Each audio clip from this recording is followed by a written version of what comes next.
Kita mulai.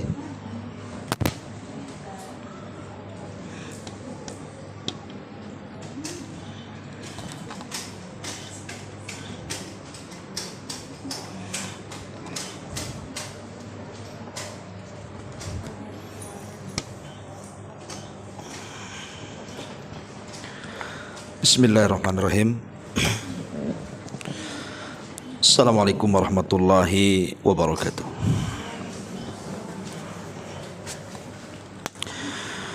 Alhamdulillah wassalatu wassalamu ala rasulillah wa ala alihi wa sahbihi wa mawalah wa la hawla wa la quwata illa billahi wa ba'du.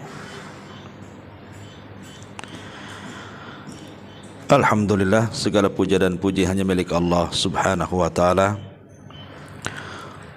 Salawat dan juga salam kita hadiahkan kepada Rasul kita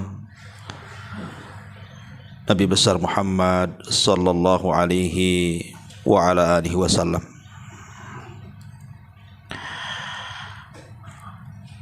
Alhamdulillah, di pagi hari ini kembali kita bisa duduk untuk bertolabul ilmi. Ini kitabnya udah dipesan belum? Belum ya? Taib, karena juga mungkin kitabnya masih putar-putar di jalan. Tema di pagi hari ini, tema nasihatnya tentu masih sekitar tazkiyatun nafas. 10 perkara yang bisa memperbaiki hidup kita jauh lebih baik lagi dibandingkan sebelumnya. Dan 10 perkara ini adalah 10 perkara yang sangat ajaib. Sebab kalau kita mendawamkan dalam satu hari satu malam, maka kita akan merasakan perubahan yang luar biasa pada pribadi kita, kehidupan kita, bahkan boleh jadi kepada berdampak kepada keluarga kita. Karena setiap masalah atau setiap kita ini pasti ada masalah. Setiap kita pasti diuji. Setiap kita pasti menghadapi cobaan, baik kesehatan, ekonomi, kehidupan berumah tangga, kehidupan bertetangga, dan begitu seterusnya.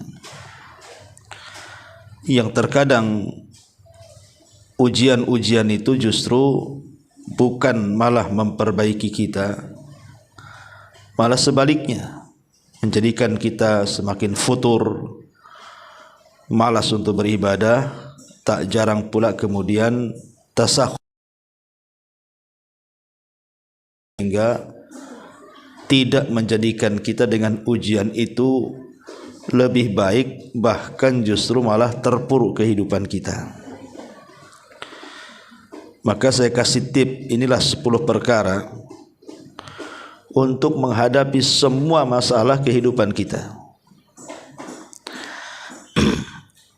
Ma'asyiral muslimat yang dimuliakan Allah subhanahu wa ta'ala. Yang pertama, perbanyak melakukan sholat. Maksudnya selain sholat wajib. Kalau sholat wajib ya sudah jelas. Karena di dalam Al-Quranul Karim disebutkan dalam surah Al-Baqarah ayat 45, wasta'inu bis-sabri was-salati wa innaha lakabiratun illa 'alal khasiin. Jadikanlah sabar dan salat itu sebagai penolongmu, dan sesungguhnya yang demikian itu emang berat, tetapi akan ringan bagi orang-orang yang khusyuk. Dan Allah ulas juga dalam Al-Baqarah 153-nya, ya ayyuhalladzina amanu sta'inu bis sabri was salati innallaha ma'as sabirin. Wahai orang-orang yang beriman, jadikanlah sabar dan salat itu sebagai penolong. Sesungguhnya Allah akan bersama orang-orang yang sabar. Dari dua ayat ini secara zahir Al-Quran bahwa salat itu bisa menjadi penolong kita. Bahkan Nabi SAW apabila ada masalah besar yang seolah-olah tidak bisa keluar dari situ, radhiyallahu anha, kana Nabi SAW idza hazabahul amru fazi'a ila shalah. Apabila Rasul menghadapi sebuah permasalahan besar dalam hidupnya, maka Nabi SAW bersegera melaksanakan salat, karena tahu di dalam salat ini ada pertolongan yang tidak disangka-sangka yang Allah Subhanahu wa taala kirimkan kepada kita. Dan itu juga dilakukan oleh para nabi. Bukan nabi kita saja, para nabi juga sama. Apabila ada masalah mereka salat. Contoh saja Nabi Ibrahim. Saat Nabi Ibrahim alaihi salatu wassalam hijrah dari Irak ke Palestina, kemudian dari Palestina ke Mesir. Cukup lama Ibrahim tinggal di Mesir, karena ketika itu memang faktor ekonomi. Di Palestina terjadi paceklik luar biasa, sehingga akhirnya beliau hijrah dari Palestina ke Mesir. Lah di Mesir ini Allah Subhanahu wa taala takdirkan Ibrahim itu mengalami ujian dari Allah Subhanahu wa taala, di mana istri tercintanya Sarah diculik oleh Fir'aun, raja Mesir kala itu, raja yang sangat zalim. Apa yang dilakukan Ibrahim? Langsung salat dia. Ibrahim langsung salat, meminta kepada Allah Subhanahu wa taala agar istrinya diselamatkan. Dan Allah Subhanahu wa taala kabulkan. Akhirnya Sarah pun kemudian lepas dari cengkraman raja zalim si Fir'aun Mesir kala itu. Kata para ulama, lihat bagaimana dahsyatnya salat, bisa menghilangkan kesulitan. Bahkan Nabi Allah Zakaria alaihi salam, ketika Allah uji dia tidak punya keturunan, sementara dia sudah tua renta, kemudian istrinya pun mandul, artinya tidak bisa memberikan keturunan. Maka satu hari Zakaria ini masuk ke mihrabnya Maryam. Kemudian nampaklah dalam mihrab itu kok banyak makanan-makanan, yang anehnya makanan itu lebih banyak buah-buahan. Dan buah-buahan di musim panas ada di musim dingin, sementara makanan di musim dingin ada pula di musim panas. Akhirnya kemudian Zakaria heran dan bertanya kepada Maryam, "Anna laki hadza?" Dari mana kau dapatkan ini? Maka Maryam dengan polos mengatakan, "Huwa min indillah." Semua datang dari sisi Allah Subhanahu wa taala. Sejak itu kemudian Nabi Zakaria ingin mengikuti gaya Maryam. Dia pun buat mihrab. Kemudian dia beribadah kepada Allah Azza wa Jal, ruku, sujud, salat. Dan Allah Subhanahu wa taala melihat kesungguhan Nabi Zakaria, Allah utus malaikat Jibril untuk menghabar gembirakan kepada Zakaria akan kelahiran Yahya putranya. Lihat bagaimana salat ini menjadi wasilah bisa menghilangkan kesulitan yang kita hadapi. Karena Zakaria ini kan memang dari dulu pengen punya keturunan tapi tidak diijabah. Tapi dengan memperbanyak doa dan salat, akhirnya malaikat datang, wa nadathu wa huwa fil mihrab. wa nadathul malaikatu, dan para malaikat kemudian menyeru, dan Zakaria sementara ketika itu sedang di mihrabnya, sedang ibadah. Annallaha yubashshiruka bi Yahya, Allah telah berita gembirakan kepadamu akan kelahiran Yahya. Ma'asyiral muslimat yang dimuliakan Allah Azza wa Jalla, itu dari segi manfaat salat. Dari segi kebersihan jiwa sama juga, karena salat itu kan dimulai dengan wudu. Sementara Nabi SAW pernah mengatakan, bagaimana pendapatmu kalau seandainya engkau memiliki sungai di depan rumahmu, sungai itu bersih, jernih, tidak ada kotoran sedikit pun. Kemudian engkau mandi 5 kali sehari di sungai itu, kira-kira bersih enggak ya? Ya bersih lah bu, mandi 5 kali ya. Gimana tak bersih mandi 5 kali? Dan tidak ada juga di antara kita yang mandi 5 kali kan bu ya. Paling kita ini sehari sekali atau 2 kali lah mandi ya. Tak tahu kalau ibu ada yang seminggu sekali, saya tak tahu. Tapi yang jelas bahwa kalau 1 hari mandi 5 kali ya bersih lah.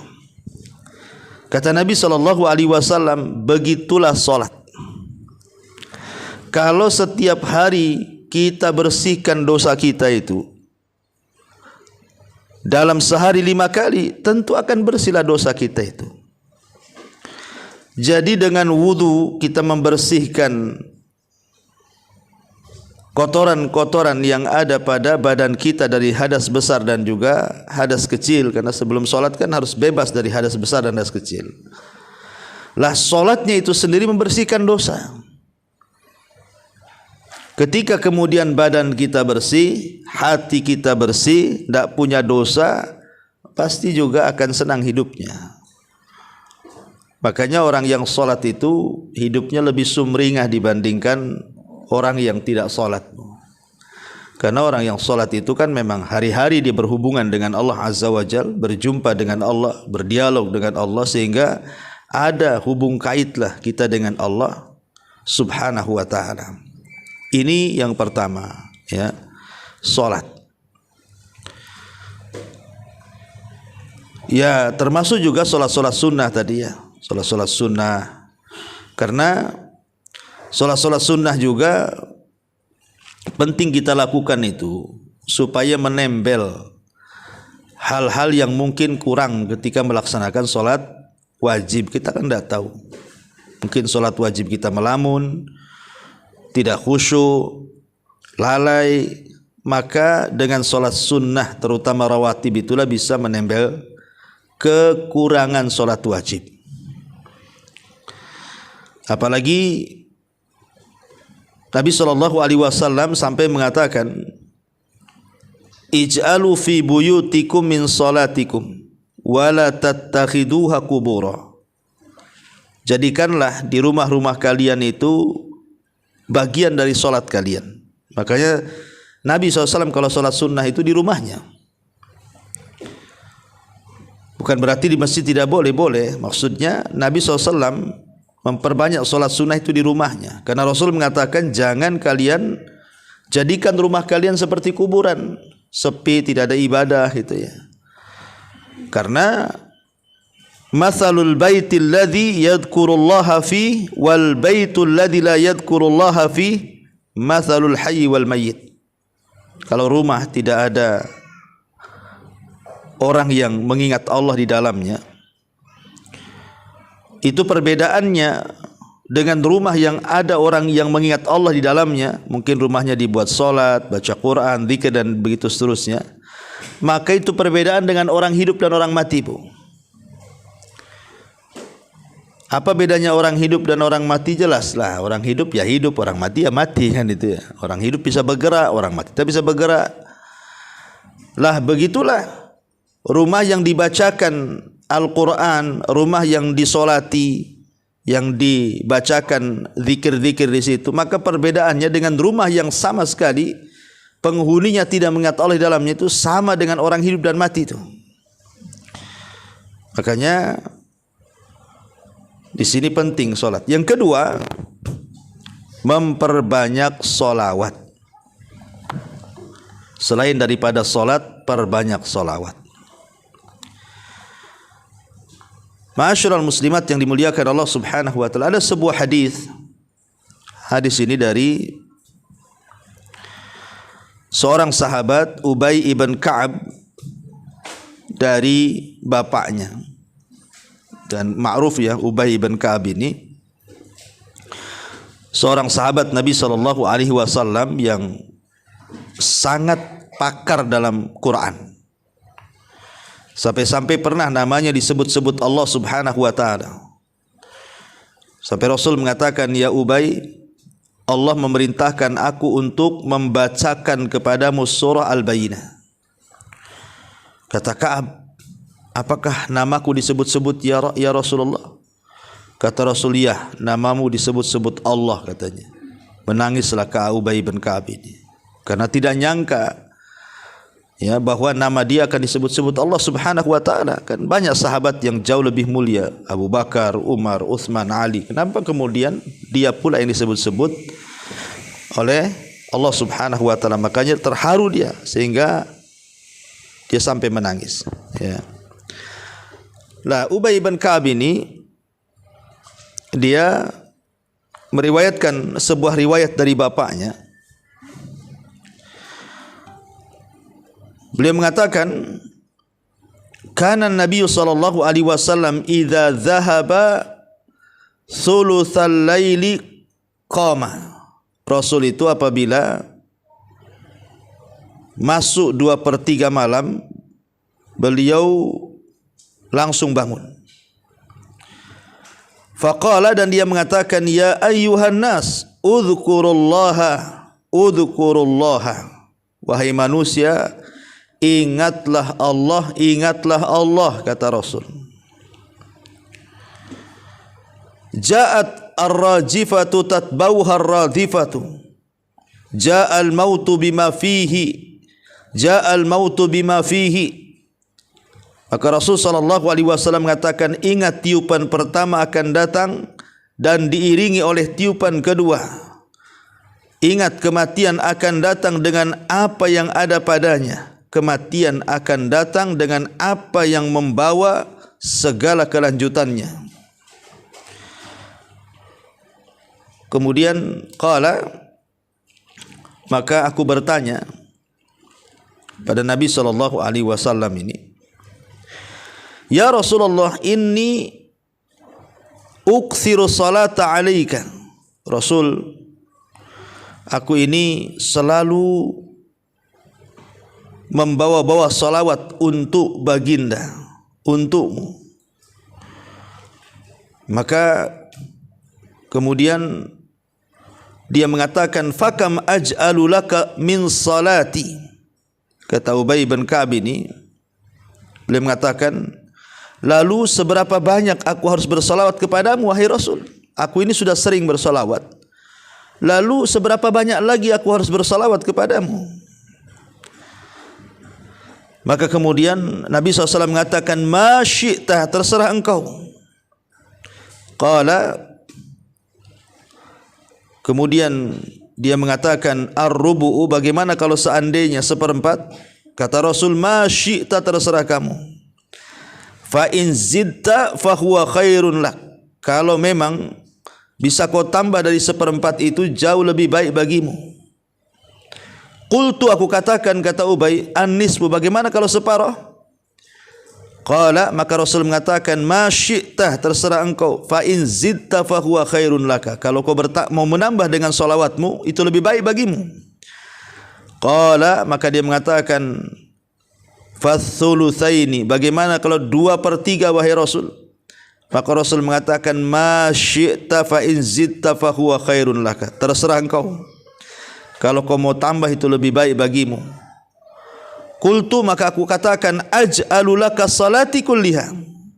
Bagaimana kalau seandainya aku akan menjadikan seluruh doaku untuk baginda, untukmu, wahai Rasul?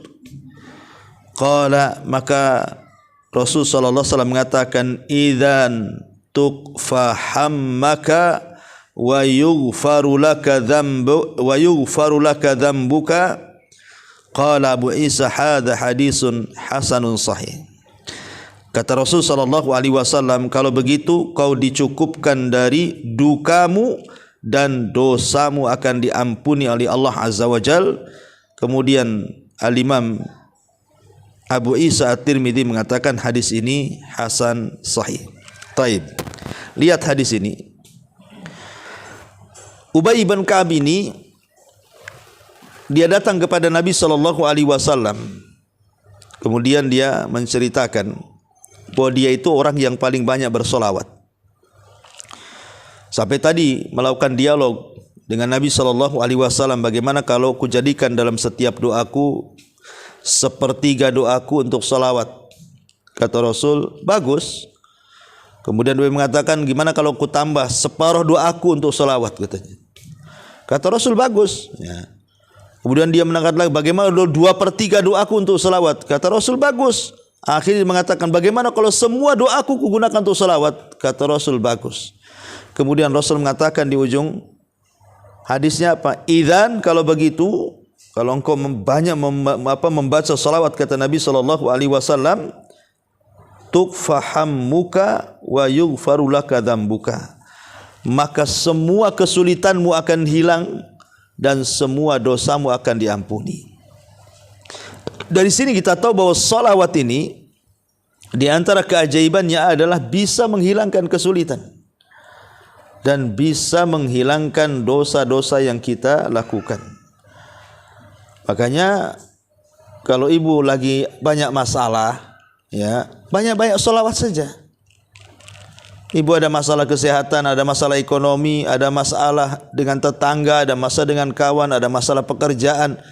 Masalah kan banyak, macam-macam masalah di masyarakat ini. Nah, tinggal memperbanyak salawat. Ya, tetapi tentu salawat-salawat yang disyariatkan. Ya, salawat-salawat yang disyariatkan dan yang memudahkan bagi kita. Ya, salawat-salawat yang pendek, Allahumma sholli ala Muhammad, Allahumma sholli ala Muhammad, kan itu kan ada yang lebih pendek lagi. Untuk supaya kita istiqomah dengan salawat. Jangan salawat yang panjang-panjang, ya kan. Nanti mudah bosan. Dibacanya sama ibu salawat Ibrahimiyah yang biasa dibaca untuk salat tuh kan. Kan kepanjangan, Bu, ya. Kalau untuk dijadikan wirid zikir setiap hari, maka carilah salawat yang pendek supaya tidak bosan. Dan kita bisa membacanya lebih sering dan lebih banyak lagi. Intinya bahwa yang kedua adalah salawat. Kemudian yang ketiga,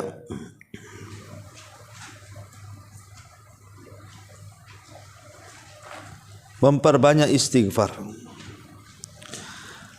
Terutama sayyidul istighfar, Bu. Terutama sayyidul istighfar. Apa sayyidul istighfar itu? Allahumma anta rabbi la ilaha illa anta khalaqtani wa ana abduka wa ana ala ahdika wa wa'dika mastata'tu a'udzu bika min syarri ma sana' abu'u laka bi ni'matika 'alai wa abu'u laka bi dzambi faghfirli fa innahu la yaghfiru dzunuba illa anta. Itu namanya sayyidul istighfar.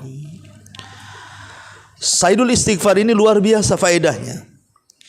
Makanya disebutkan dalam hadis yang dikeluarkan Imam Bukhari dari Shaddad ibn Aus radhiyallahu an. Sampai-sampai Nabi SAW mengatakan, kalau kita ini membaca atau sering membaca sayyidul istighfar, apa kata Nabi SAW? Kalau kita baca di waktu pagi, ya, kemudian Allah Subhanahu wa ta'ala takdirkan kita meninggal, maka Allah Subhanahu wa ta'ala akan berikan jaminan surga kepada kita. Begitu juga kalau seandainya kita membaca di sore hari, kemudian Allah takdirkan kita tidur kemudian meninggal, maka Allah Subhanahu wa ta'ala akan berikan jaminan dia surga. Makanya dalam sabdanya Nabi SAW mengatakan, man qalaha minan nahari Barang siapa yang membaca sayyidul istighfar itu di siang hari, famata min yaumihi, maka di hari itu dia meninggal, qabla an yumsiya, sebelum masuk waktu sore, fahuwa min ahlil jannah, maka dia termasuk ahli surga. Tetapi waman qalaha minal lail, kalau dia membaca di malam hari, kemudian mata qabla an yusbih, meninggal sebelum waktu pagi, fahuwa min ahlil jannah, maka dia termasuk ahli surga. Lihat bagaimana dahsyatnya istighfar itu. Ada jaminan surga. Ada jaminan surga, terutama sayyidul istighfar. Kalau bisa dibaca sebelum tidur gitu ya. Karena kalau tidur kan kita tidak tahu bangun itu bangun lagi atau bangun tidak bangun seterusnya, kita tidak tahu. Tapi yang jelas bahwa istighfar ini, walaupun bukan sayyidul istighfar, istighfar biasalah kita katakan astagfirullah. Ini dahsyat sekali pengaruhnya. Karena Nabi SAW yang mengatakan, man lazimal istighfar, barang siapa yang melazimkan istighfar, kata Nabi SAW, maka Allah Subhanahu wa ta'ala akan jadikan setiap kesulitan kita ini kemudahan. Ja'alallahu min kulli dhikin makhraja. Jadi setiap kesulitan pasti dicarikan jalan keluarnya itu. Bahkan wa min kulli hammin faraja. Kalau kita sedang sedih, sedang stres, Allah gantikan dengan kesenangan dan kebahagiaan. Bahkan lebih daripada itu, wa razaqahullahu min haitsu la yahtasib. Allah akan berikan rizki dari arah yang tidak disangka-sangka. Karena saya pernah mengalami juga, Bu. Saya suatu hari pernah memang mengalami hal yang bagi saya dalam hidup saya itu luar biasa itu. Menghadapinya sulit sekali. Ya, ketika ada fitnah yang luar biasa yang saya alami dalam hidup saya itu, kayaknya hampir mau keluar dari Batam. Pernah itu sampai saya ngomong sama istri itu, udahlah, nggak usah di Batam, ayolah kita hijrah aja ke tempat lain. Ya. Tetapi saya coba setiap pagi, siang, sore, malam gitu, saya baca aja itu astagfirullah, astagfirullah, astagfirullah, terus aja gitu, Bu. Ya, memang luar biasa, ke hati juga tenang. Dan tidak sampai mungkin 1 minggu itu, Allah Subhanahu wa ta'ala memang carikan jalan keluar semuanya dengan begitu cepat gitu ya. Jadi saya yakin sekali bahwa istighfar ini memang betul kata Nabi SAW, man lazimal istighfar itu ja'alallahu lahu min kulli dhikin makhraja. Barang siapa yang melazimkan istighfar itu memang luar biasa. Allah akan keluarkan pada setiap kesulitan kita itu kemudahan. Allah carikan jalan keluarnya yang kita ndak terpikir ke situ tuh. Tahu-tahu masalahnya itu terurai luar biasa. Ya, jadi saya anjurkan, karena saya pernah mengalaminya, ini pengalaman pribadi sih. Makanya ibu kalau ada masalah sesulit apapun kan, perbanyak istighfar aja.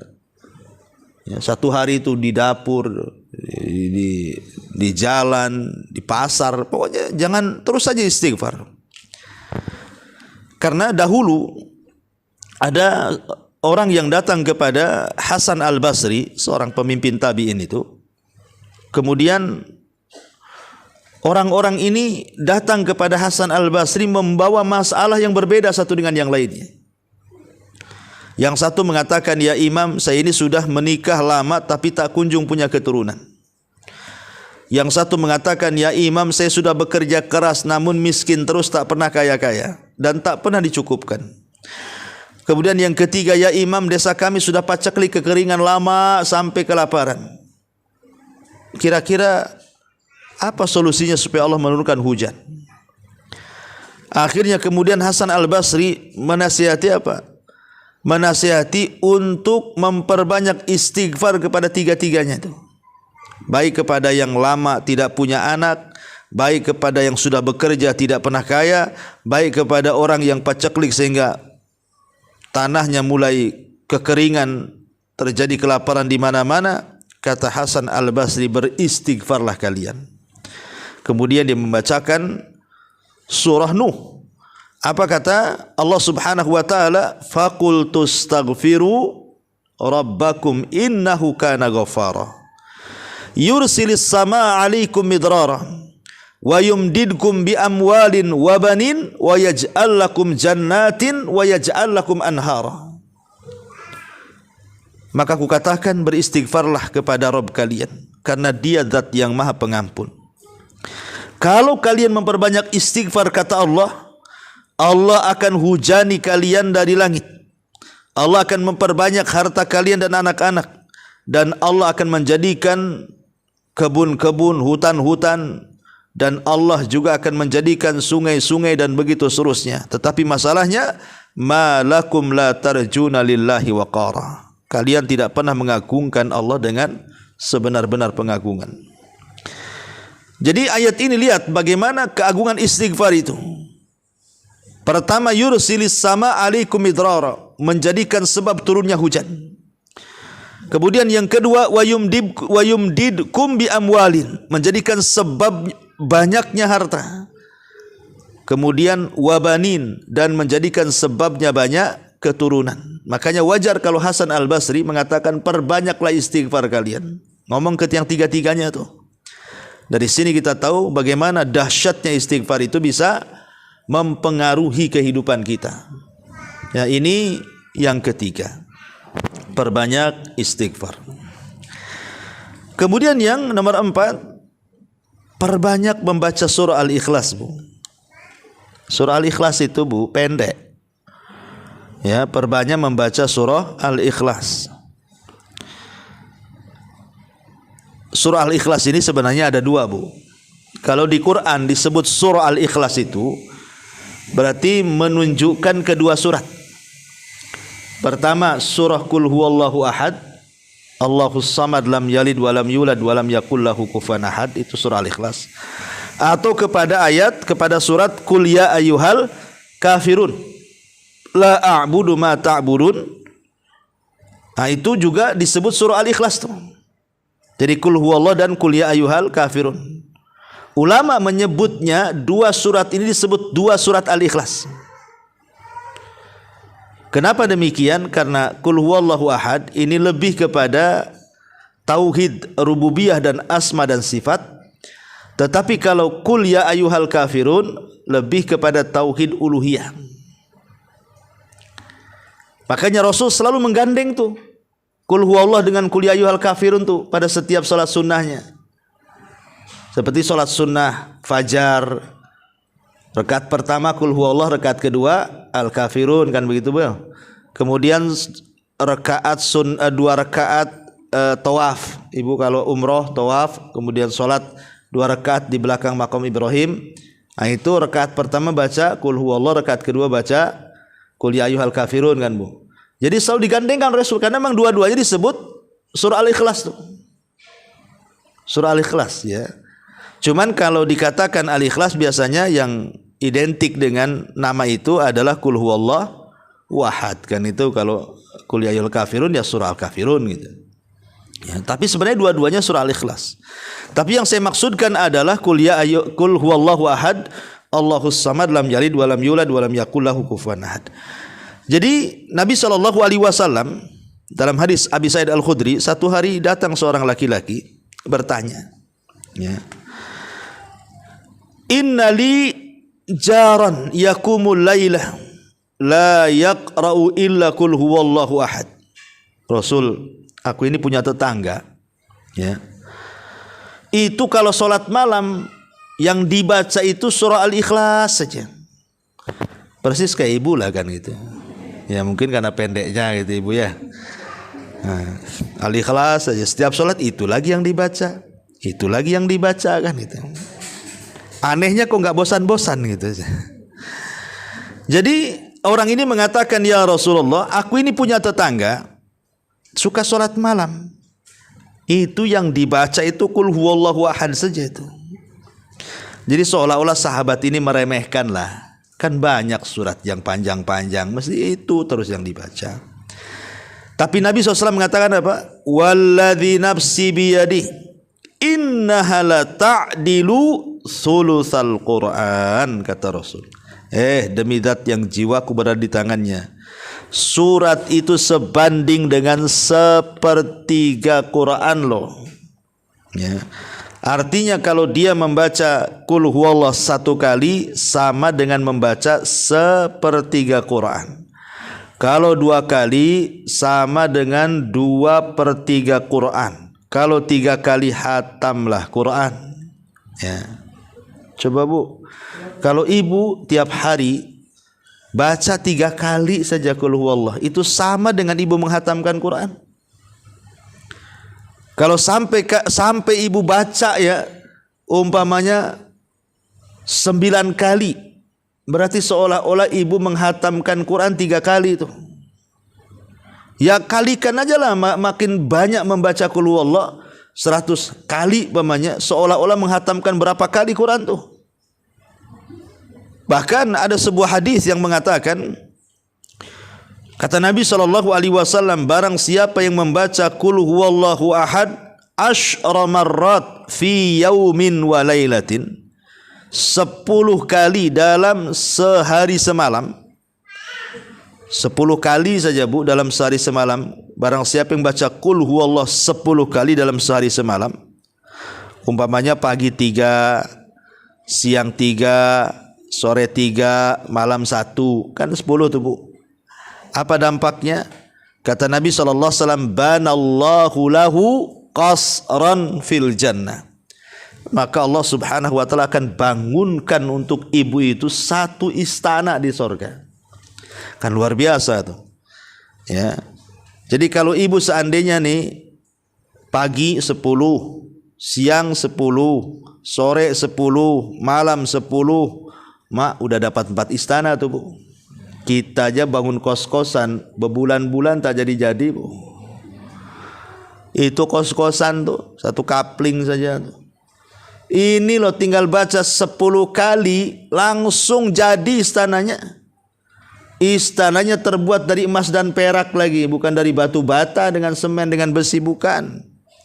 Tapi anehnya, kenapa ya kok kita ini nggak yakin sehingga malas membaca Qul huwallah itu, padahal sebenarnya mudah membaca itu. Kenapa kok malas ya? Karena istananya tak tampak. Ya.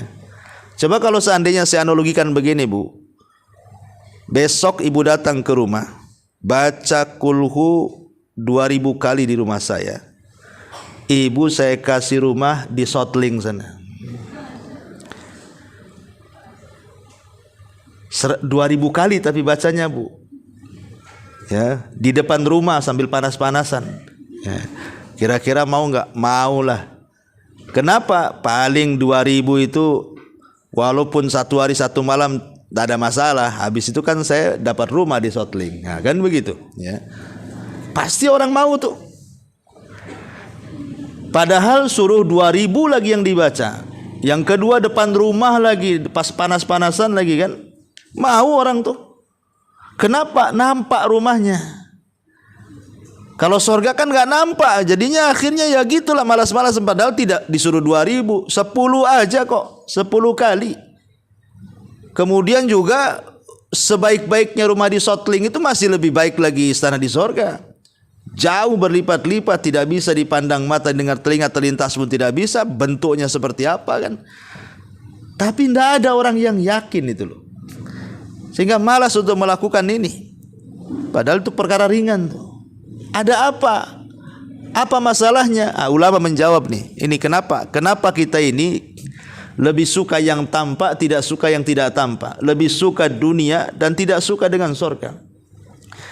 Karena Al-Quran itu selalu mendahulukan dunia dibandingkan akhirat Bu. Makanya lihat contoh Allah mengatakan bal tu'thirunal hayatad dunya wal akhiratu. Bahkan kalian lebih mengutamakan kehidupan dunia dan akhirat itu, padahal khairun wa abqa. Lah, ketika Allah dahulukan dunia, kemudian sorga, kemudian akhirat, makanya orang itu lebih cinta dunia. Coba kalau kita balik Bu. Kalau kita balik ya, ibu lahir di sorga, kira-kira mau ke dunia nggak Bu? Nggak mau lah ya. Karena ibu lahir di dunia itu tak mau masuk surga jadinya. Nah, coba kalau kita semua lahir di surga, nggak ada orang masuk surga mau ke dunia itu, ngapain lah di dunia ini? Udah harudang, panas kan itu ya. Susah hidupnya. Bagus di surga. Masalahnya terbalik-balik itulah. Kita lahir di dunia itu, makanya kalau diceritain surga itu yakin gak yakin jadinya. Nah, contohnya seperti ini, membaca qul huwa 10 kali aja gak yakin kita ini. Makanya di sini yang nomor 4, perbanyak surah Al-Ikhlas. Ya, karena Al-Ikhlas ini juga bisa membersihkan hati, karena isinya tauhid. Al-Ikhlas ini pengenalan kita kepada Allah, ya, dan meniadakan kesyirikan di dalamnya. Surah Al-Ikhlas surah yang sangat agung sekali kan. Karena ini membantah semua kesyirikan yang dilakukan semua agama. Ketika orang-orang Nasrani mengatakan bahwa Isa anak Tuhan, Isa satu di antara 3 Tuhan, bahkan Isa Tuhan itu sendiri, maka Allah katakan qul huwallahu ahad, Allahus samad. Allah lah zat yang esa, semua kembali bergantung kepadanya. Tidak ada selain Allah Tuhan. Kemudian kalau dikatakan dia beranak dan diperanakkan, Allah katakan lam yalid wa lam yulad. Terbantahlah orang-orang Nasrani dengan surah Al-Ikhlas ini. Yahudi mengatakan Uzair juga anak Allah, dibantah juga lam yalid wa lam yulad. Orang-orang musyrik mengatakan malaikat anak-anak putri Allah, Allah katakan juga lam yalid wa lam yulad. Dan begitu seterusnya. Nah, jadi bacalah Bu ya, perbanyak surah Al-Ikhlas terutama sebelum tidur. Kemudian juga yang nomor 5, perbanyak mengucapkan la haula wala quwata illa billah. Perbanyak mengucapkan la haula wala quwata illa billah. Kenapa? Karena kalimat la haula wala quwata illa billah itu, kata Rasul, kanzun min kunuzil jannah. Itu satu harta yang mahal yang tersimpan dari harta-harta surga. Dan itu disebutkan di dalam hadis dari Hazim ibni Harmalah radhiyallahu an. Nabi SAW mengatakan, dia mengatakan marartu bin Nabi SAW, satu hari aku lewat berpapasan dengan Nabi, kata Hazim ibn Harmalah ini. Faqala li, tiba-tiba Rasul mengatakan kepadaku, ya Hazim, wahai Hazim, akthir min qauli la haula wala quwata illa billah. Perbanyak ucapkan olehmu la haula wala quwata illa billah, fa innaha min kunuzil jannah. Karena la haula wala quwata illa billah itu adalah kunuz, harta pembendaharaan sorga. Masyarul muslimat yang dimuliakan Allah Azza wa Jalla, Imam Nawawi ketika memberikan catatan kepada hadis ini, dia mengatakan apa? Wal kanzu, adapun kalimat kanzu kata Imam Nawawi, annahu thawabun muddakharun fil jannah. Itu adalah pahala yang sangat besar yang sengaja Allah tabung untuk di akhirat kita. Ini faedah yang pertama ya, membaca la haula wala quwata illa billah. Kemudian faedah yang kedua, bahwa la haula wala quwata illa billah itu adalah babun min abwabil jannah. Dia adalah pintu dari pintu-pintu sorga. Disebutkan dalam hadis Mu'adz bin Jabal radhiyallahu an, Nabi mengatakan, ala adulluka ala abwab min abwabil jannah, ala adulluka ala babin min abwabil jannah. Maukah aku tunjukkan kepadamu satu pintu dari pintu-pintu sorga? Wa ma huwa, apa itu? Kata Mu'adz, apa itu ya Rasulullah? Maka Rasul mengatakan la haula wala quwata illa billah. Itulah pintu daripada pintu surga. Dan ingat, kita ini hari-hari melakukan dosa kan Bu? Hari-hari kita melakukan dosa. Tidak mata ya telinga, tidak telinga ya hidung, tidak hidung ya mulut, tidak mulut ya otak, tidak otak ya tangan kaki ngelangkah kemana-mana. Pasti setiap hari kita berdosa. Tidak mungkin. Kalau ada orang mengatakan gak pernah berbuat dosa, kadzab, dustakan perkataan orang itu. Setiap hari kita ini melakukan dosa. Saking banyaknya dosa kita ini terkadang sampai sebanyak buih di lautan, boleh jadi seperti itu mungkin bahasanya. Tetapi kata Nabi SAW, kalau seandainya kita memiliki dosa, anggaplah sebanyak buih di lautan, maka dosa itu bisa digugurkan dengan la haula wala quwata illa billah. Dan itu berdasarkan hadis Abdullah ibn Amr ibn As radhiyallahu anhuma, ma 'alal ardi ahadun yaqulu la ilaha illallah wallahu akbar wala haula wala quwata illa billahi. Tidaklah ada manusia di permukaan bumi yang mengatakan la ilaha illallah Allahu akbar, kemudian la haula wala quwata illa billah, kecuali dosa-dosanya akan digugurkan walau kanat misla zabadil bahri, walaupun dosa itu sebanyak buih yang ada di lautan. Luar biasa ya kan. Jadi ini juga bisa membersihkan hati. Membaca la haula wala quwata illa itu bisa membersihkan hati dari dosa-dosa. Bahkan kalau seandainya kita meninggal, pamannya ibu membaca la haula wala quwata illa billah ini di malam hari sebelum tidur ya, kemudian summa mata fi dzalikal yaum, Allah takdirkan meninggallah kita di hari itu, ghufira lahu dzambahu, maka dosa-dosa ibu akan diampuni. Artinya ibu dianggap husnul khotimah gitu maksudnya. Ini kan luar biasa Bu ya. Hanya mengucapkan la haula wala quwata illa billah. Ini yang nomor berapa Bu? Nomor 5 ya. Kemudian nomor 6. Nomor 6, perbanyak membaca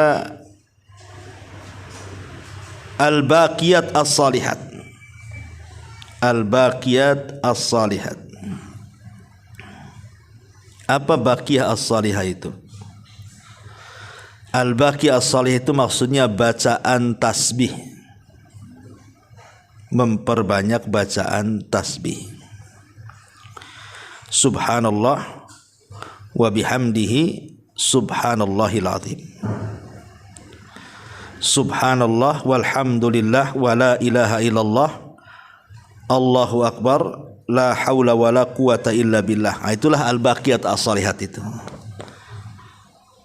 Dan ini berdasarkan sabda Nabi SAW, al-baqiyatus salihat subhanallah walhamdulillah wa la ilaha illallah Allahu akbar wa la haula wa la quwata illa billah. Itulah disebut al-baqiyat as-salihat itu. Disebutkan dalam sebuah hadis yang sahih ya, Nabi SAW mengatakan, jadi kalau kita membaca al-baqiyat as-salihat ini di waktu pagi ataupun di waktu sore hari, berapa kali? Mi'ata marratin, 100 kali. Maka kata Nabi SAW, ghufirat khatayahu wa in kanat min zabadil bahri, maka akan diampuni semua kesalahannya walaupun kesalahannya sebanyak buih yang ada di lautan. Subhanallah ya. Lihat ya, kalau kita membaca al-baqiyat salihat ini 100 kali, maka kita bisa menghapuskan dosa-dosa kita ini yang banyaknya sebanyak buih yang ada di lautan. Makanya dalam satu hari Nabi SAW pernah kedatangan Fatimah Bu. Jadi Fatimah itu udah kelelahan karena masak-masak sendiri gitu, cari kayu sendiri, ngadon sendiri, sampai tangannya itu pecah-pecah Bu, dan lemah gitu ya, lelah. Karena zaman dulu kan kalau mau masak kan harus cari kayu bakar Bu kan. Mungkin ibu yang sekarang udah tua ya kan pernah ngalami lah yang di kampung-kampung itu kan belum ada kompor dulu kan. Kalau ada pun kompor bukan pakai sekarang gas kan Bu, pakai minyak tanah. Tapi kalau orang kampung tuh masih ada juga sampai sekarang itu pakai kayu ya. Tapi umumnya kan orang dulu pakai kayu, Bu. Ya. Jadi orang dulu tuh kan ke kebun dulu, Fatimah ini nyari kayu, habis dapat kayu kemudian dibakar, masak dan begitu, lelah lah istilahnya. Jadi Fatimah ini mendengar Nabi SAW pulang dari peperangan dan membawa banyak harta rampasan perang termasuk tawanan-tawanan, budak-budak.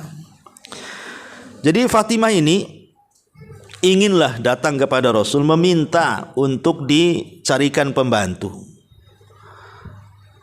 Entah 1 atau 2 pembantu supaya meringankan pekerjaan dia. Ya sama dengan ibu juga kan, kalau ada pembantu agak ringan lah. Harusnya ibu nyapu disapukan, harusnya ibu ngepel dipelkan, harusnya ibu nyuci dicucikan, kan agak tenang, Bu, ya kan. Itulah yang dipikirkan oleh Fatimah. Ya sama juga lah, pikiran perempuan semua sama sejak zaman dulu sampai sekarang kan maunya ndak capek kan itu ya. Lah rupanya ketika sampai di rumah Nabi tak nampak Nabi, yang ada Aisyah istrinya. Jadi diceritakanlah sama Aisyah itu. Dan ingat Aisyah dengan Fatimah itu masih tuaan Fatimah ya dibandingkan Aisyah itu. 2 tahun. Jadi Fatimah lebih muda gitu ya. Aisyah lebih muda dibandingkan Fatimah. Padahal ibunya gitu ya. Jadi kata Aisyah, tunggu sampai datang Rasul. Nanti saya akan ngomong.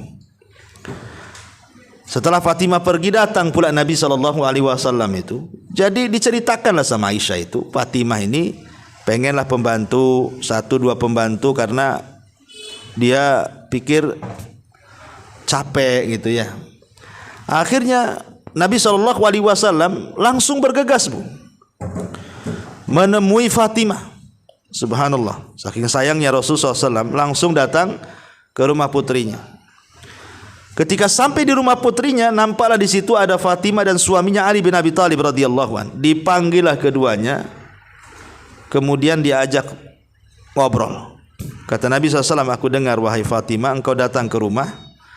Kau ingin dapat pembantu ya? Kata Fatimah, iya wahai Rasul.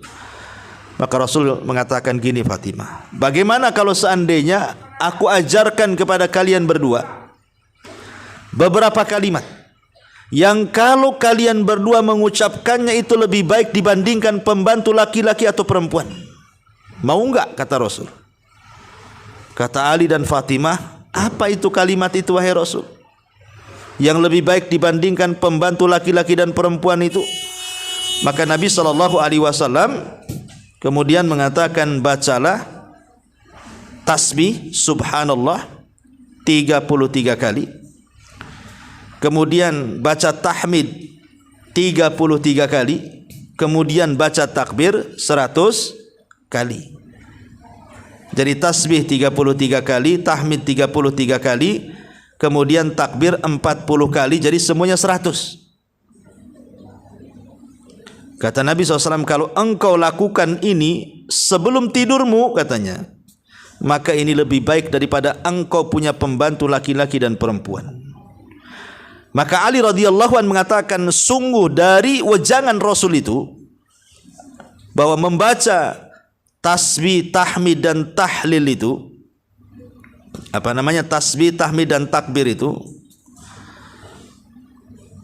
lebih baik dibandingkan pembantu laki-laki dan perempuan. Aku tidak pernah meninggalkannya walaupun saat peperangan, kata Ali.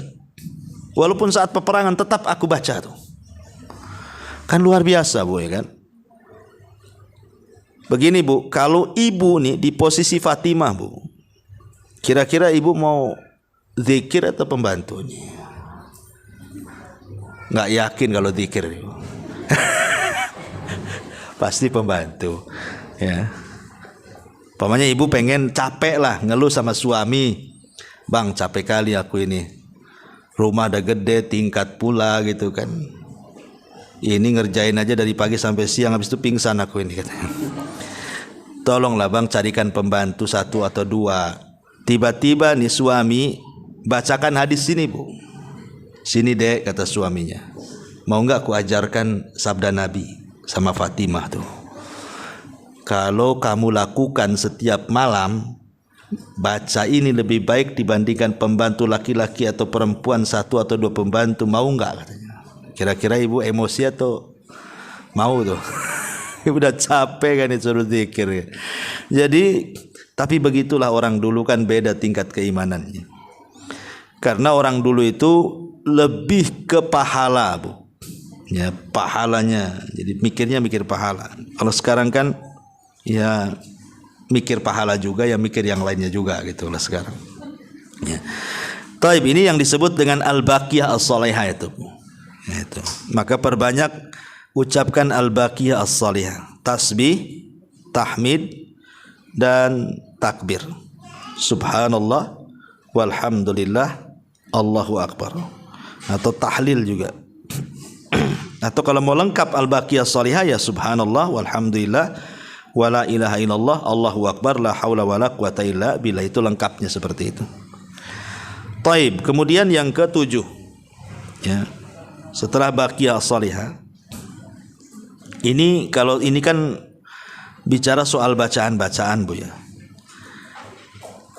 Sekarang masuk kepada beberapa perbuatan.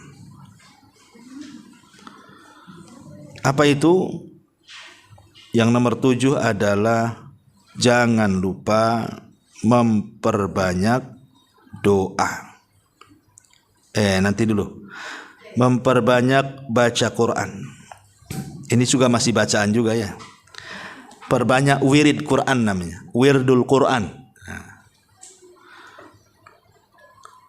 Terutama kalau setiap hari ibu yang umpamanya walaupun 2 ayat, 3 ayat selepas sholat atau lagi nganggur-nganggur gitu ya. Maka dijelaskan dalam sebuah hadis Nabi SAW mengatakan, man qara'a harfan min kitabillah falahul hasanatu wal hasanatu bi asyri amthaliha. Barang siapa yang membaca 1 huruf saja dalam Quran itu, maka ibu dapat 1 kebaikan yang akan dilipat gandakan menjadi 10 kali lipat kebaikan. Aku tidak katakan alif lam mim 1 huruf kata Rasul, tapi alif 1 huruf, lam 1 huruf, mim 1 huruf. Ini menunjukkan bahwa kalau kita membaca 1 surat pendek saja, Inna a'tayna lah. Itu yang paling pendek kan Inna a'tayna kan, Bu, ya. Itu kalau kita jumlah berapa hurufnya kemudian kalikan 10 kali lipat, udah banyak, Bu. Udah bisa kita menabung itu. Menabung untuk surga itu. Apalagi Al-Quran itu memang seafdal-afdalnya zikir. Jadi seafdal-afdalnya zikir itulah baca Quran. Dan orang kalau sudah menemukan kelezatan Al-Quran, itu lebih lezat membaca Quran dibandingkan mendengarkan musik. Kalau orang sudah mendapatkan selahnya gitu ya, bahwa membaca Quran itu lezat, kata para ulama salaf, maka baca Quran bahkan mendengar Quran itu jauh lebih lezat dibandingkan bernyanyi dan mendengarkan musik. Tapi sementara ini kan kadang-kadang kita lebih asik mendengarkan musik kan, dibandingkan ngaji kan ya. Apalagi dulunya mantan. Ya, kadang-kadang dengan musik itu entah kok jari kaki ini kok gerak-gerak ya kan itu ya. Kadang-kadang ada yang refleks, Bu, ya kan. Ada musik aja dia gerak-gerak tuh jari-jarinya tuh. Mungkin belum bisa meninggalkan total gitu. Ya, belum bisa membenci seutuhnya. Padahal kalau dia mendengarkan bacaan Quran terkadang tidak melembutkan hati dia. Tapi kalau dia mendengar instrumen lagu ya yang nadanya sedih ya, itu kadang-kadang orang bisa meneteskan air mata loh, aneh itu. Kan ada tuh instrumen lagu itu yang kadang-kadang nyayat-nyayat hati itu kan, Bu. Kok bisa dia meneteskan air mata itu? Tapi ketika Quran dibacakan tak bisa pula dia meneteskan air mata itu. Berarti kan keras hatinya tuh. Kenapa demikian? Karena belum dicintakan dengan Quran, itu masalahnya. Kalau sudah dicintakan dengan Quran itu pasti dia akan membenci musik tuh, karena tidak mungkin musik dengan Quran ketemu. Mustahil. Orang kalau suka musik pasti benci Quran. Ustadz, saya suka musik tapi saya tak benci Quran kok. Iya, mulut kau tidak membenci Quran, tapi perbuatannya seolah-olah benci Quran. Kenapa demikian? Karena ketika orang suka menyanyi, akan banyak meninggalkan baca Quran tuh. Akan banyak meninggal. Nanti duduk sial-siul, nyanyi lagi. Ke dapur, nyanyi lagi. Di kamar mandi, nyanyi lagi, kan begitu. Orang kalau sudah gila nyanyi tuh, Bu, di mana aja. Ya, bikin konten pun nyanyi nggak malu depan orang. Ya. Tapi coba baca Quran, kadang-kadang kan. Zaman dulu, jangan lagi baca, Bu. Bawa Quran aja malu. Kalau orang nampak bawa mushaf tuh, itu malu kayaknya, disembunyiin lah gitu. Lah aja dari sini menunjukkan bahwa Quran dengan musik itu tidak bisa ketemu. Itu sama dengan air dengan minyak tanah, itu tidak mungkin ketemu. Kalau orang kemudian dicintakan dengan musik, pasti akan dibencikan dengan Quran. Kalau orang dicintakan dengan Quran, pasti dibencikan dengan musik. Ya, memang seperti itu. Karena kalau orang sudah cinta Quran itu sayang hidupnya. Buat apa saya bernyanyi? Apa manfaat nyanyi itu? Setiap satu huruf nggak ada pahalanya nyanyi itu. Setiap satu A, satu B, satu C itu nggak ada pahalanya, Bu.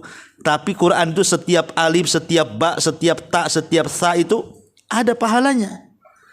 Makanya kalau orang sudah cinta Quran, ngapain saya nyanyi? Nggak ada pahalanya itu. Yang ada bawa dosa saja kadang-kadang kan, akhirnya dilarikan segalanya. Maka dan Quran itu bisa merubah semuanya. Betapa banyak orang-orang itu, Bu, nggak paham artinya, tapi setelah mendengar Quran dapat hidayah dia. Saya pernah seorang syekh itu bercerita, orang Amerika, ya, dia masuk Islam gara-gara mendengar bacaan Quran sesudes. Ketika Ramadan, dia nongkrong di televisi, nengok orang Mekah sedang sholat. Jadi dia dengerin aja itu, ketika itu imamnya sesudes. Entah kenapa tiba-tiba bacaan sesudes itu masuk pula di orang kafir ini, orang Amerika ini. Dari situlah hidayah muncul tuh. Akhirnya dia masuk Islam gara-gara mendengar Quran, padahal paham pun tidak.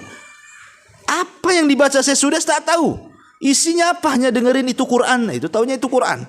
Tapi lihat bagaimana Quran itu tidak paham pun bisa menyedot orang masuk Islam. Ya, karena Quran itu bukan kitab sejarah, dia kitab hidayah.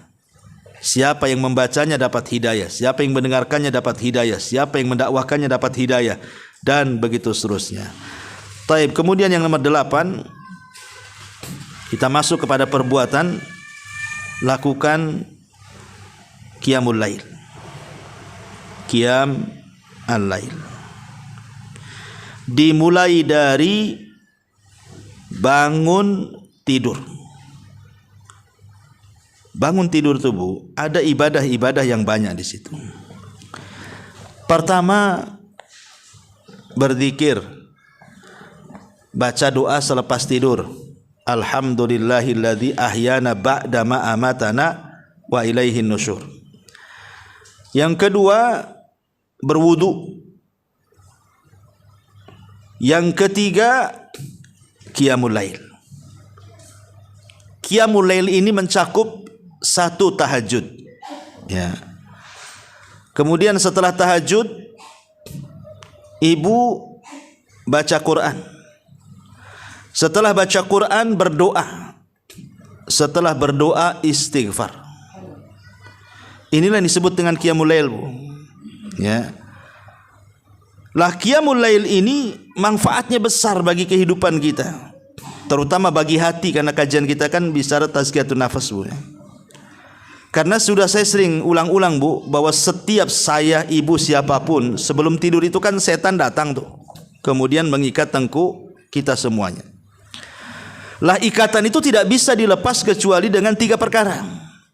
Pertama dengan zikir, yang kedua dengan wudu, yang ketiga dengan salat. Baru hilang tuh ikatan 3-tiganya tuh.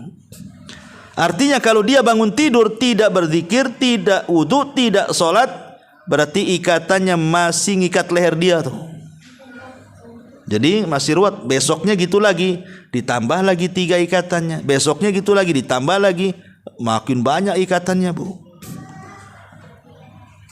Makanya Nabi SAW mengatakan, siapa yang setiap malam melepaskan ikatan setan dengan cara zikir, wudu dan solat, maka pagi hari jiwanya akan baik dan masa depannya akan baik. Itu Rasul yang mengatakan seperti itu. Tapi kalau seandainya dia tidak bisa mengikat ikatan itu, maka pagi harinya jiwanya akan busuk, akan buruk, akan jahat, dan masa depannya runyam, akan banyak masalah yang ia tidak tahu dari mana masalah itu datang, dan akan sulit untuk mengurai masalah itu. Jadi solat malam ini bukan semata-mata solat malam saja, tidak. Tapi solat malam ini solat sunnah terbaik setelah solat wajib. Karena solat malam ini ataupun tahajud, Bu, itu dilakukan di waktu yang sangat terbaik. Ketika Allah turun ke langit dunia, dan di saat manusia sedang pulas tidur, kemudian kita pun yang melakukan ibadahnya penuh dengan ijtihad dan kesungguhan. Sebab kalau tidak ada ijtihad dan kesungguhan, nggak mungkin kita bangun. Apalagi hujan-hujan. Kayak kemarin hujan 1 hari kan, malam dingin, Bu. Ya, mau bangun itu aduh rasanya gimana gitu ya. Sehingga perlu kesungguhan, dan disitulah letak hidayahnya. Wa man yujahidu fina lanahdiyannahum subulana. Barang siapa yang sungguh-sungguh, Bu, itulah hidayah di situ. Bangunlah kita, padahal malam masih gelap, kemudian juga masih ngantuk, cuaca dingin, tapi dia bangun. Kemudian untuk ibadah, kalau tidak dikatakan ikhlas, apa namanya, Bu? Coba, orang yang sungguh-sungguh bangun kayak gini, kalau nggak ikhlas itu apa namanya? Ma'asyiral muslimat yang dimuliakan Allah Azza wa Jalla. Makanya qiyamul lail ini termasuk syaraful mukmin, kemuliaan seorang mukmin. Kata Rasul, syaraful mukmin qiyamuhu bil laili. Kemuliaan seorang muslim itu ditentukan dengan qiyam lailnya. Ini yang nomor 8. Nomor 9, ya. Jangan lupa salat duha, Bu. Karena salat duha ini banyak faedahnya. Banyak sekali faedahnya. Karena setiap hari kan kita disuruh untuk mengeluarkan sedekah. Rasul itu memerintahkan kita, Bu, untuk mengeluarkan sedekah. Di mana setiap ucapan kita subhanallah itu dianggap sedekah. Alhamdulillah dianggap sedekah. La ilaha illallah dianggap sedekah. Allahu Akbar dianggap sedekah. Memerintahkan kebaikan dianggap sedekah. Mencegah dari kemungkaran dianggap sedekah. Tapi tidak perlu kita lakukan. Cukup kita melakukan 2 rakaat duha itu sudah sama dengan orang yang melakukan seperti itu. Dan ini menunjukkan bahwa salat duha itu salat yang sangat istimewa dari semua sedekah yang kita lakukan di siang hari itu. Apalagi sedekah juga dilakukan di waktu ketika manusia sedang lalai mengejar dunia, kita pula mengejar akhirat. Makanya pahalanya besar. Makanya disebut sholatul awabin, sholatnya orang bertobat. Kenapa disebut sholat duha itu sholatnya orang bertobat? Karena di saat manusia lalai, sibuk, orang pasar di pasar, orang kebun di kebun, orang kantor di kantor, orang jalan di jalan, tiba-tiba ibu keluar dari kesibukan manusia, kemudian sholat duha. Kalau bukan ahli tobat, apa namanya, Bu? Makanya Rasul mengatakan sholat duha itu sholatul awabin, sholatnya orang yang bertobat. Karena memang dilakukan di saat manusia sedang sibuk.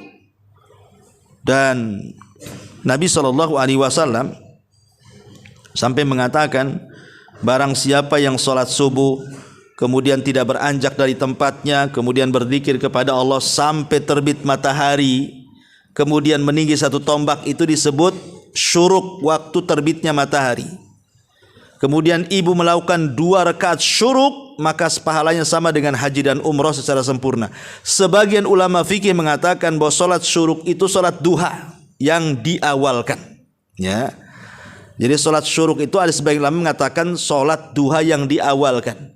Walaupun ada juga ulama mengatakan bukan, duha sendiri, syuruk sendiri, ya.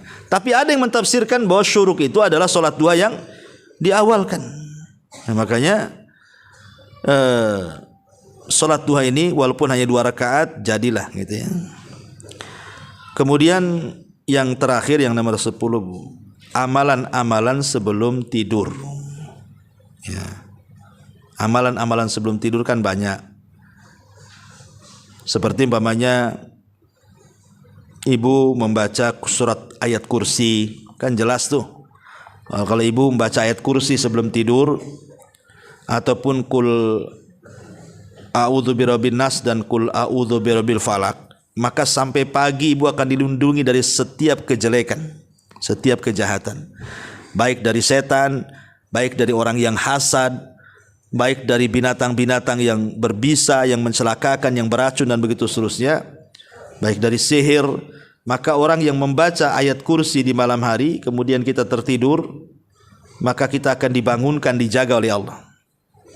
Kemudian berwudu, ini yang paling penting, karena kalau ibu berwudu nih sebelum tidur, itu nanti kalau ibu tidur ada malaikat di sebelah kiri kanan ibu tuh. Kalau ibu berguling ke arah kanan, malaikat sebelah kanan akan mengatakan Allahumma gfir lahu, Allahumma arhamhu. Ya Allah, ampunilah orang ini, ya Allah rahmati orang ini.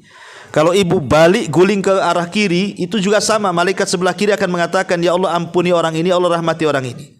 Pokoknya setiap ibu bergerak itu kan, maka malaikat kiri kanan itu pasti akan mengatakan seperti itu, Bu. Ya, jadi kalau gerak sana, gerak sini, pasti didoakan malaikat. Tapi kalau suami di sampingnya tak tahu ini gerak-gerak, apa ini istri saya ini gerak sana gerak sana. Tapi yakin, Bu, orang yang berwudu itu akan dijauhkan dari mimpi buruk. Kemudian juga malaikat akan mendoakan ibu. Karena hadisnya seperti itu. Ya man bata tahiran, barang siapa yang tidur dalam posisi dia tahir, bersih dari hadas, maka malaikat di samping kiri akan mengatakan Allahumma gfir lahu, Allahumma arhamhu. Ya, kemudian juga ada doa yang bagus sekali kalau ibu mau baca itu kan. Apa doanya? Doa yang diajarkan Nabi SAW kepada Bara ibn Azib. Ya, kalau bismikallahumma ahya, bismikallahumma apa? Itu yang biasa itu ya.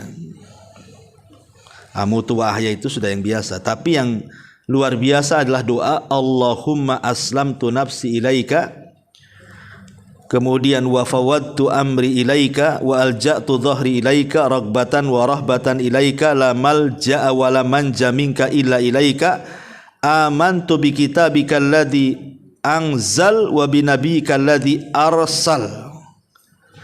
Ini yang paling luar biasa, Bu. Kalau ibu mau baca sebelum tidur, baca doa ini, Allahumma, ya Allah, aslamtu nafsi ilaika, aku serahkan jiwaku kepadamu. Wa fawwadtu amri ilaika, aku serahkan seluruh urusanku kepadamu. Wa alja'tu dhahri ilaika, aku serahkan punggungku kepadamu. Ragbatan wa rahbatan ilaika, suka ataupun tidak suka untukmu ya Allah. La malja'a wa la manja minka illa ilaik, tidak ada tempat lari kecuali kepadamu ya Allah. Amantu bi kitabika alladhi anzal, aku beriman dengan kitab yang kau turunkan. Wa bi nabiyyika alladhi arsal, dengan nabi yang kau utus. Ini dampaknya luar biasa. Fa imitta idza asbahta alal khair wa in mitta alal fitrah. Kalau ibu dibangunkan setelah baca doa ini, maka ibu akan dibangunkan dalam kondisi baik. Tapi kalau ibu diwafatkan, maka ibu diwafatkan dalam posisi wafat di atas fitrah, tak punya dosa, di atas Islam. Wala tamutunna illa wa antum muslimun. Ya.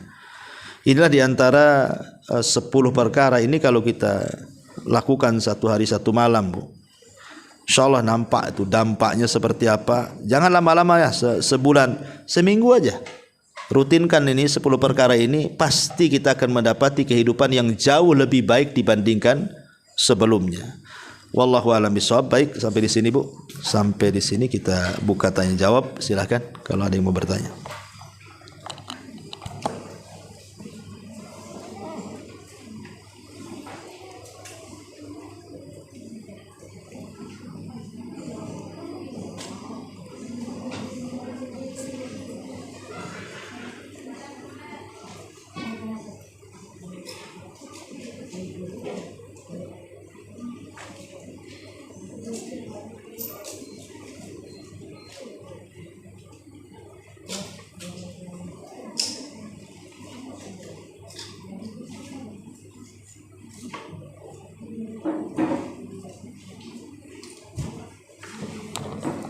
Ya, sampai sini aja, Bu.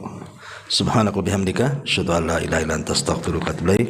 Allah taala. Assalamualaikum warahmatullahi wabarakatuh.